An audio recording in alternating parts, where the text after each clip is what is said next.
Berdiri di sekitar pelabuhan Sunda Kelapa, Masjid Keramat Luar Batang menjadi saksi bisu perkembangan Islam di Batavia yang dibawa oleh pedagang Yaman melalui pelabuhan Sunda Kelapa. Menurut catatan sejarah, Masjid Luar Batang semula merupakan sebuah langgar atau surau yang dibangun pada tahun 1739 oleh ulama asal Hadramaut Yaman, Al-Habib Hussein bin Abu Bakar Al-Aidrus. Habib Hussein sendiri telah tiba di Batavia melalui pelabuhan Sunda Kelapa pada 1736. Kala itu, pelabuhan Sunda Kelapa merupakan pelabuhan penting yang banyak disinggahi oleh banyak pendatang dari Hadramaut Yaman yang mayoritas merupakan pedagang serta pendakwah. Bersama asistennya yang keturunan Tionghoa Abdul Qadir, Habib Hussein berdakwah sambil mengajar mengaji di pesisir utara Batavia. Seperti umumnya ulama-ulama saat itu, Habib Hussein pun menentang kehadiran Belanda di tanah Batavia sehingga ia sempat dipenjara.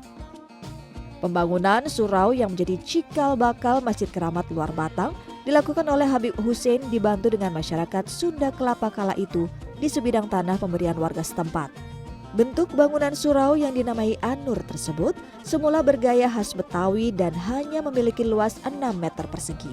Meski tidak terlalu luas, surau An-Nur yang memiliki 12 saka atau tiang tersebut tidak hanya berfungsi sebagai tempat ibadah, namun juga menjadi pusat penyebaran agama Islam di wilayah pelabuhan Sunda Kelapa.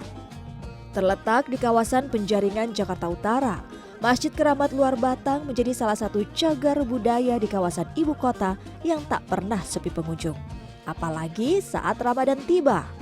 Keberadaan makam pendiri masjid yang telah berusia ratusan tahun ini menjadi daya tarik utama yang membuat pengunjung terus berdatangan.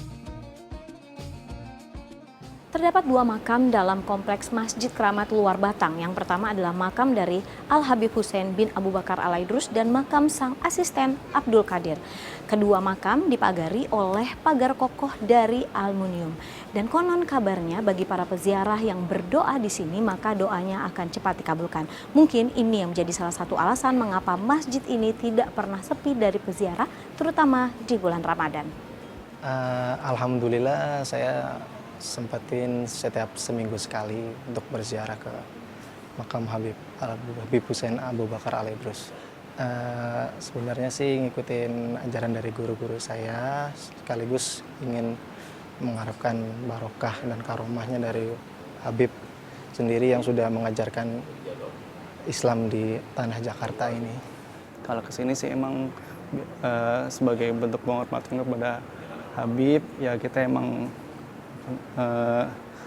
karena emang diajarkan dari guru-guru, dari kakak-kakak, kalau itu soan datang ke sini, ke ziarah-ziarah, karena ini kan turunan Rasulullah ya, jadi kita sebagai bentuk penghormatan aja untuk datang ke sini ziarah.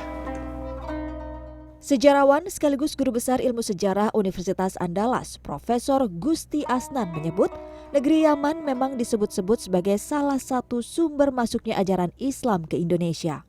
Di masa itu, sejumlah pendatang mendirikan sejumlah musola, langgar yang sekarang menjadi cikal bakal dari sejumlah masjid bersejarah di kawasan pesisir utara, termasuk Masjid Keramat Luar Batang sebagai bagian dari syiar Islam kala itu.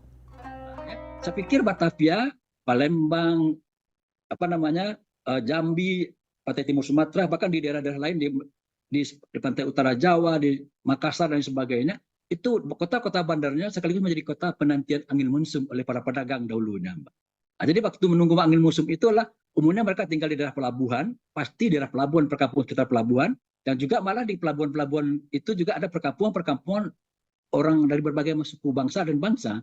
Di sanalah mereka itu membuat surau, membuat langgar, membuat masjid. Jadi memang pada awalnya, apalagi khusus untuk Batavia tadi, memang sekitar Sunda Kelapa itu adalah lokasi yang paling memungkinkan mereka bisa membangun masjid.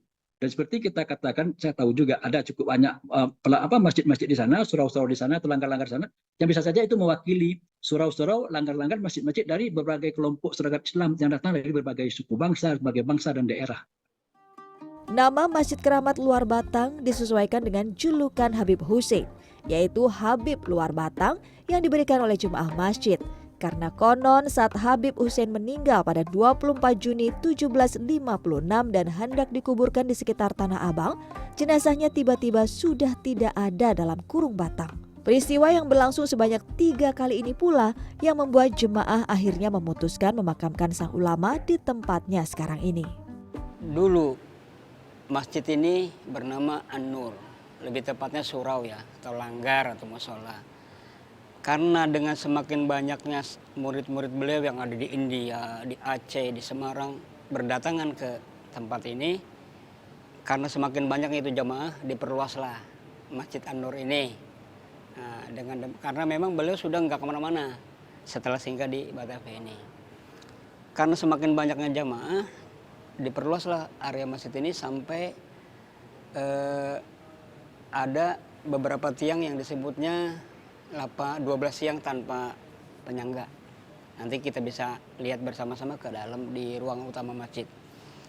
Karena dengan semakin tahun diperluaslah masjid ini hingga nama Luar Batang ini identik dengan peristiwa waktu beliau wafat. Waktu beliau wafat karena beliau bukan orang asli penduduk, dimakamkannya di luar Batang ini.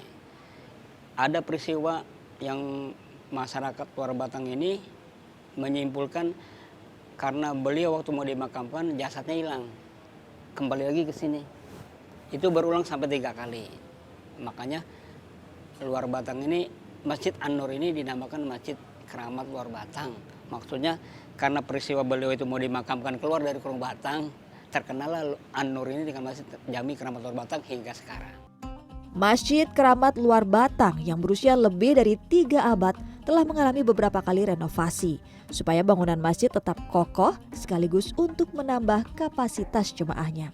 Berdiri di atas lahan seluas 5.780 meter persegi dengan bangunan sebesar 3.280 meter persegi, masjid ini kini telah mampu menampung hingga 5.000 jemaah. Perluasan yang dilakukan tentunya mengubah sejumlah bagian dari bangunan asli masjid, sehingga semakin sedikit peninggalan asli dari bagian masjid ini.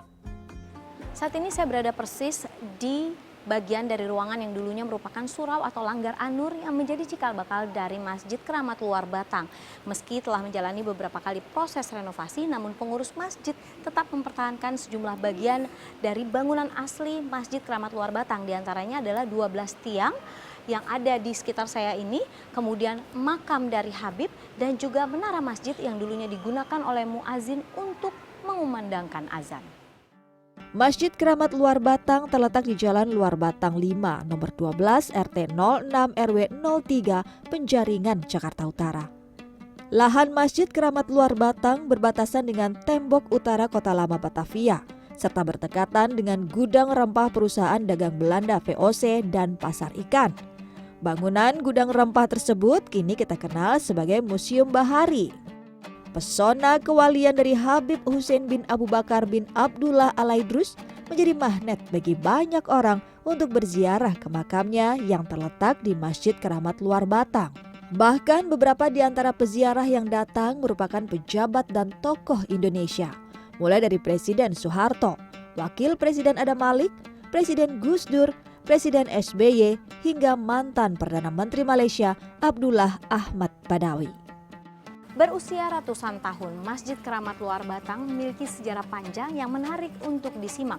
Apalagi masjid ini menjadi saksi bisu dari perkembangan Islam di Batavia. Tentunya mengunjungi masjid ini bisa menjadi salah satu rekomendasi wisata religi bagi Anda dan keluarga di bulan Ramadan ini. Sufini Tanjung, Aryo Asmoro, Jakarta.